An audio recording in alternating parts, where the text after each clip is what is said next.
What's up, workforce? Brian here, and today we're actually covering the evolution of the New World's PvP system as they have released their updates and what they're changing. And unfortunately, this definitely has some gamers upset. This definitely has people who are looking forward to kind of what New World's proposed PvP systems would be, and I can understand and sympathize with that. Before we dive into their frustration, I want to get everybody up to speed, covering essentially the post about what is changing, giving you guys my thoughts and what other people are saying.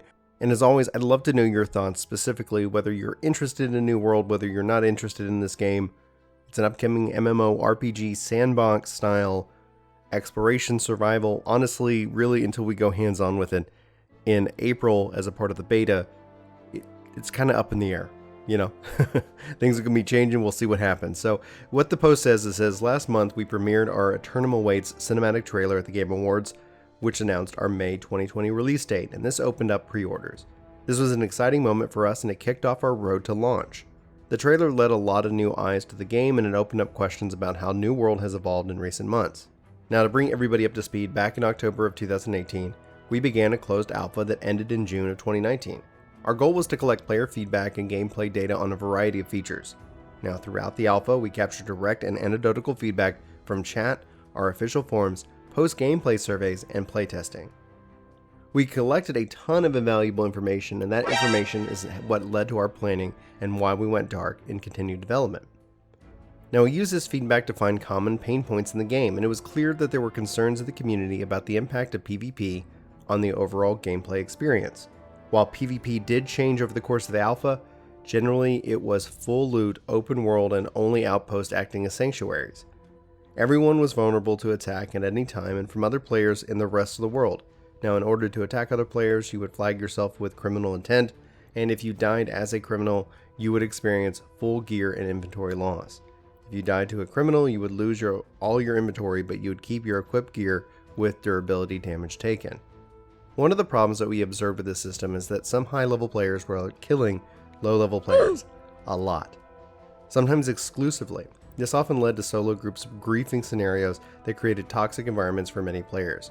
To be clear, this behavior was not shown by all PvP players, but enough to cause significant issues. We set out to build a compelling world full of danger and opportunities that begs to be explored, and the intended design was to never allow a small group of players to bully other players.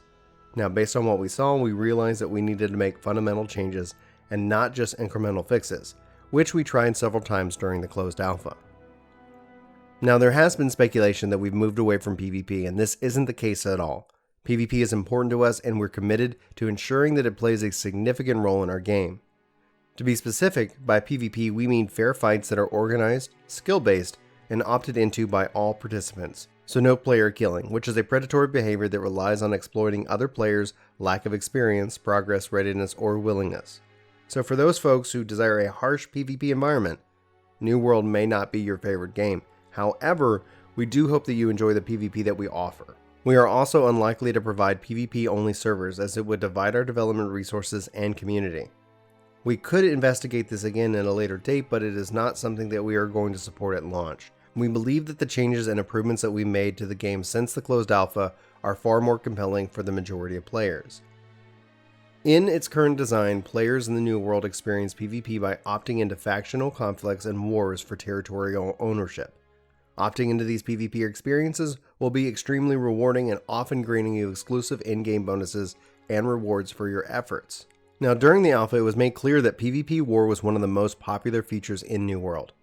We've taken it to heart and we've doubled down on it, incorporating a lot of the feedback requests and blue sky wishes of our testers into the latest version. At a high level, war will be a 50 versus 50 PvP battles by appointment. Companies will declare war on territories that they wish to take over, and they'll draft a roster of 50 combatants and agree on timing for the battle. The war will take place in a protected battlefield, keeping anyone who isn't confirmed to participate out. This helps ensure a fair fight without distraction.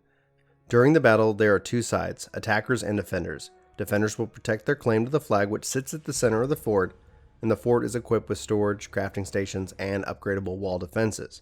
For attackers, they will earn points during battle to upgrade and build siege weapons and towers.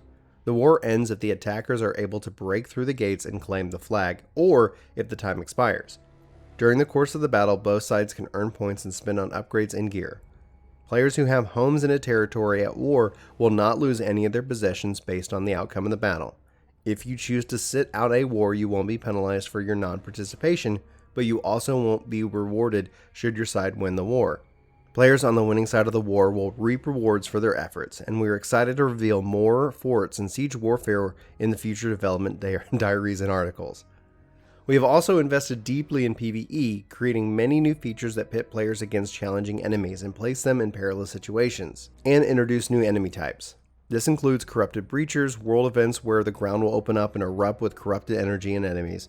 Additionally, territorial owners will need to protect their forts to withstand the onslaught of waves of enemies that attempt to bash their gates down and wipe out their company.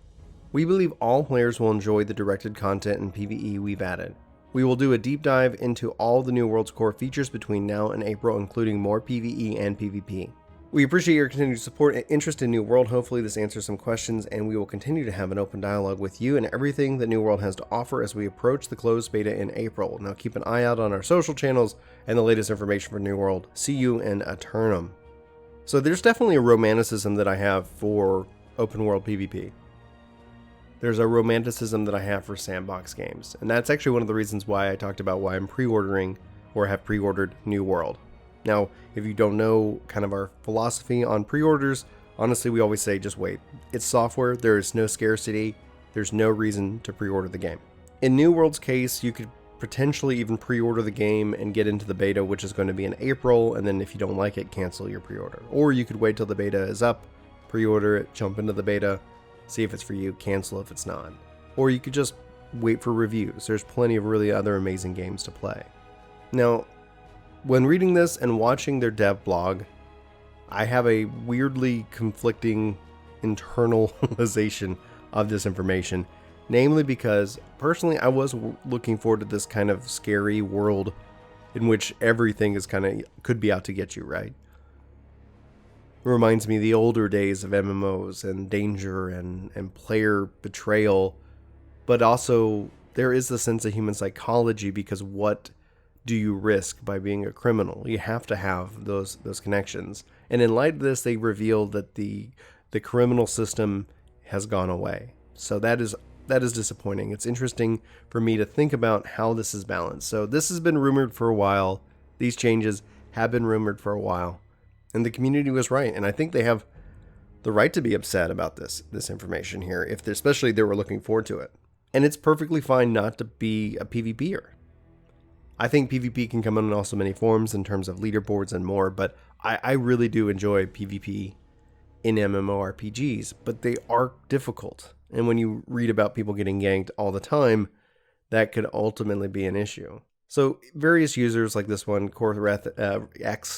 Sifrex, if I could read correctly, they talk about how they provided feedback against the ganking, but they didn't feel like they wanted PvP nerfed to oblivion. Now, I'm not saying PvP has been nerfed into oblivion. And that's kind of where this is kind of a rock and a hard spot. Don't tell us anything, show us. The problem that the dev blog doesn't address, the problem in all of this, is they're telling us information, and they really need to show us the information. They need to show us what PvP looks like. They need to show us the gameplay. Warning to anybody who's interested in checking out this game, until they start showing us how all these systems work together and the fun that we could potentially have. Words are just words, and we've been told words by developers and publishers before, so just be hesitant. I'm personally excited. I'm not canceling my pre-order. I'm looking forward to diving into what this new world could be and what it could mean for MMOs and sandboxes as we go into 2020, especially with large-scale battles, lots of people on the field. But obviously, if that's what they're striving for and they can't get a lot of people to play the game, well, I mean, then that's the writing's on the wall there. And that would be ultimately unfortunate. I can never bring myself to root against a developer. Hands down, day over day, I cannot do it.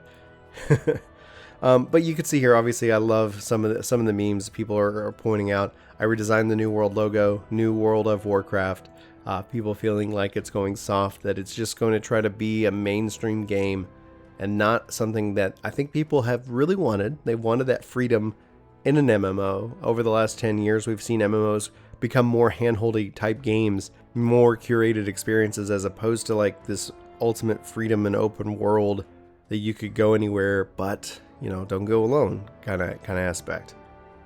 So I get why people are upset, and I feel for that. And I just wanted to inform you of what's happening in the game. I don't know if you're interested in it, but we'll be talking more about it in the coming months, especially as we start to play the beta and more. Like, I hope it's good. I hope all games come out. I hope all games that release are good.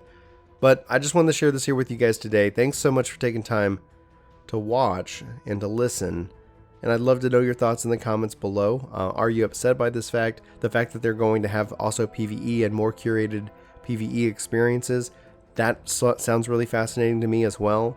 The fact that, like, from a PvP perspective, you can't take over land until you can kind of set up the war. So from a defender's perspective, if we capture land, hey, we can say, hey, okay, that somebody wants to try to take our land from us. Let's all get together at 8 o'clock, and that's when we're going to have this war, this battle. So it's going to be neat to see how this works territorial and more, or if it works at all. Anyway, I'd love to know your thoughts. You know, like, we could sit here and debate as, like, not being as a part of their engineering team as to, like, dedicated servers, flagging this, more of that. This is what they were wanting, but then it kind of changed. You know, yeah, I feel for them. I can't go as far as saying it sucks because I haven't played it. I can't go as far as saying that this is what I wanted, because it might not have been what I wanted. It could have just been really good on paper. It wasn't in the alpha. I'm going to be playing the beta, and we'll bring you our impressions and thoughts at that time. Anyway, for Ginger Prime, my name is Brian. Thanks so much for watching this video. Hope you have a terrific day, and I'll see you soon. Take care, guys.